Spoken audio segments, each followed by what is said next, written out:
ഞാനൊരു തൊഴിലിന് പോകുന്ന ഒരാളാണ്. ആ തൊഴിൽ കഴിഞ്ഞിട്ടാണ് ഞാൻ എൻ്റെ വാർഡിലെ പ്രവർത്തനം എന്ന് പറഞ്ഞത്. അതുകൊണ്ട് എനിക്ക് അവരെ സംബന്ധിച്ച് എന്ന് പറഞ്ഞാലും എനിക്ക് പേടിക്കേണ്ട ആവശ്യമില്ല.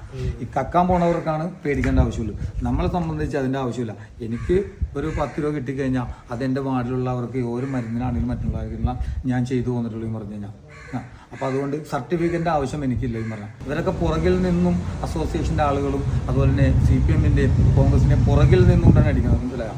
അവരങ്ങനെയാണ് ഇങ്ങനെയാണോ അവിടെ കോടികൾ ഉണ്ടാക്കുന്നത്, ഇതെങ്ങനെ ഉണ്ടാക്കണമെന്നും കൂടി നമ്മളോട് പറഞ്ഞിട്ടുണ്ടെങ്കിൽ നമുക്കത് പോയി മേടിക്കാറുണ്ടെന്ന് പറഞ്ഞു. മനസ്സിലാവും? എനിക്ക് ആളുകളുടെ വോട്ട് മേടിക്കാനും അവർ സ്നേഹം മേടിക്കാനും അവർ ആർട്ട് എൻ്റെ കയ്യിലോട്ട് എടുക്കാനും മാത്രമേ എനിക്ക് അറിയാൻ പാടുള്ളൂ. ഈ പണം കിട്ടുന്ന ആ മരം ഒന്ന് ഇവരെ സംബന്ധിച്ച് പറഞ്ഞു തന്നെയാണെന്നുണ്ടെങ്കിൽ എനിക്കത് കുറച്ച് പോയി മേടിച്ചിട്ട് എൻ്റെ വാർഡിലുള്ളവർക്ക് കൊടുക്കാമല്ലോ. മനസ്സിലായോ? എനിക്ക് 3-6 അവിടെ ഇവിടെയൊക്കെ സ്ഥലമുണ്ടെന്ന് പറഞ്ഞത് ഞങ്ങളുടെ ആരെങ്കിലും പേരിൽ ഏതെങ്കിലും ഒരു സ്ഥലം, അല്ലെങ്കിൽ ഞങ്ങളുടെ മക്കളുടെയോ എൻ്റെ അമ്മയുടെ പേരില്ല, ആരെങ്കിലുടെയും അല്ലെങ്കിൽ എൻ്റെ കൂടെ നടക്കുന്നവരുടെ പേരില്ല ബിനാമായിട്ട് മേടിച്ചിട്ടുണ്ടെന്ന് പറഞ്ഞിട്ടുണ്ടെങ്കിൽ ഇന്ന് തെളിയിച്ചാൽ ഞാൻ നാളെ ഈ രാഷ്ട്രീയം നിർത്താൻ ഞാൻ തയ്യാറാണ്.